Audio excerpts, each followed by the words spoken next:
Hello everyone, welcome to my another daily blog. I hope তোমরা সবাই ভালো আছো, সুস্থ আছো।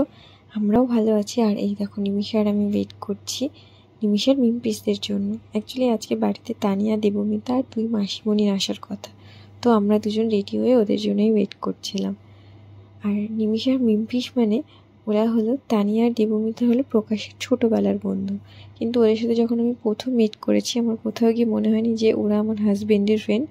আমার ফিল হচ্ছে কি ওরা আমারও বন্ধু। আর ওদের সাথে এত কম সময়ে আমার এত ভালো বন্ডিং হয়েছে। ওদের সাথে আমার অনেক বেশি দেখা হয়েছে, অনেক ঘুরতে গেছি, এরকমটা নয়, কিন্তু যখনই দেখা হয় একদম নিজের বন্ধুদের যেরকম ফিল হয়, ওদেরকে আমার তার থেকেও বেশি মনে হয়।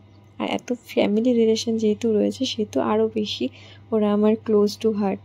তো আমি নিমিষে যখন বড় হবে ওদেরকে মিমপিস বলতেই শেখাবো, কারণ ওরা মিমি আর পিপি দুটোই হয়। তো আমরা সেজন্যই ওদের জন্য ওয়েট করছি।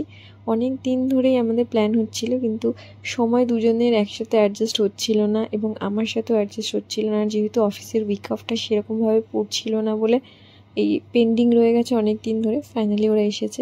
অ্যাকচুয়ালি ওরা এসেছে নিমিষাকে চটকাবে বলে, এটাই প্রথমে আমাকে বলেছিল। তো সেটাই হয়েছে। আর অনেক দিন পরে নিমিষাও সবাইকে পেয়ে ভীষণ খুশি, ও তো ভীষণ এনজয় করছিল। এটা আমার খুব ভালো লেগেছে দেখে। ও একটু যেহেতু আমাদের মানে বাড়ির কয়েকজনের সাথেই থাকে, তো ও বাইরে গেলে একটুখানি রিয়াক্ট করে, কিন্তু ওই যে বলে না মনের একটা কানেকশান, তো সেটা ও কিন্তু রিয়াক্ট করছিল, বরঞ্চ অনেক এনজয় করছিল।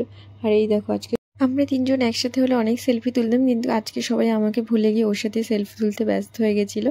যাই হোক, দিনটা খুব মজায় কাটলো। এরকম দিন বারবার ফিরে আসুক। আজকের ভিডিওটা এইটুকু। কেমন লাগলো নিশ্চয়ই জানিও। আর তানিয়া আর দেবমিতা, তোরা এরকমই থাকিস আর এরকমভাবে এনজয় করতে থাকিস লাইফটা। আজকের ভিডিওটা এইটুকু। কেমন লাগলো নিশ্চয়ই কমেন্টে জানিও। সবাই ভালো থেকো, সুস্থ থেকো, আর ব্লগ কাহিনীর সাথে থেকো।